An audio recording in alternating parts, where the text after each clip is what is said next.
ನಾ ಇವತ್ತು ಕನ್ನಡ ಶಾಲೆಗೆ ಬಂದಿದ್ದೆ, ಯಾಕಂದ್ರೆ ನಮ್ಮ ಮತ್ತಿದ ಸ್ಟಡಿ ಸರ್ಟಿಫಿಕೇಟ್ ತಗಸ್ಕೊಳ್ಳೋದಿತ್ತು. ಅಲ್ಲಿ ಕೆಲಸ ಎಲ್ಲ ಮುಗಿಸ್ಕೊಂಡು ನಾ ಸೀದಾ ಬಂದಿದ್ದೆ ನಮ್ಮ ಕಾಲೇಜ್ ಕಡೆ. ಇವತ್ತು ಚಾ ಬದ್ಲಿ ಕಾಫಿ ಟ್ರೈ ಮಾಡಿದ್ದೆ. ನಮಸ್ಕಾರ ರೀ ಎಲ್ಲ ದೊಡ್ಡ ಮಂದಿಗೆ. ಡೇ 34 ಆಫ್ ಲಾ ಸ್ಟೂಡೆಂಟ್ ಸೀರೀಸ್ಗೆ ನಿಮಗೆಲ್ಲ ಸ್ವಾಗತ ಸುಸ್ವಾಗತ. तू मेरे से प्यार करती है या नहीं करती, ये बता दे तू बस. नहीं, मैं तेरे से लास्ट बार पूछ रहा हूँ, तेरा मेरे से प्यार है या नहीं है.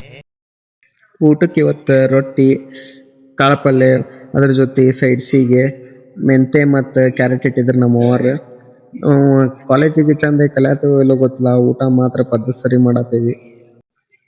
ಕ್ಲಾಸ್ ಎಲ್ಲ ಮುಗಿಸ್ಕೊಂಡೆ ನಾ ಬಂದಿದ್ದೆ ಇವಾಗ ಅಂಬಿಕಾಕ್. ನಂದು ವಾಚಿನ ಸ್ಕ್ರೀನ್ ಕಾರ್ಡ್ ಮತ್ತು ಮೊಬೈಲ್ ಸ್ಕ್ರೀನ್ ಕಾರ್ಡ್ ಹಾಕ್ಸೋದಿತ್ತು. ವರ್ಕ್ ಎಲ್ಲ ಮುಗಿಸ್ಕೊಂಡು ನಾ ಹೊಂಟಿದ್ದೆ ಮನೆ ಕಡೆ.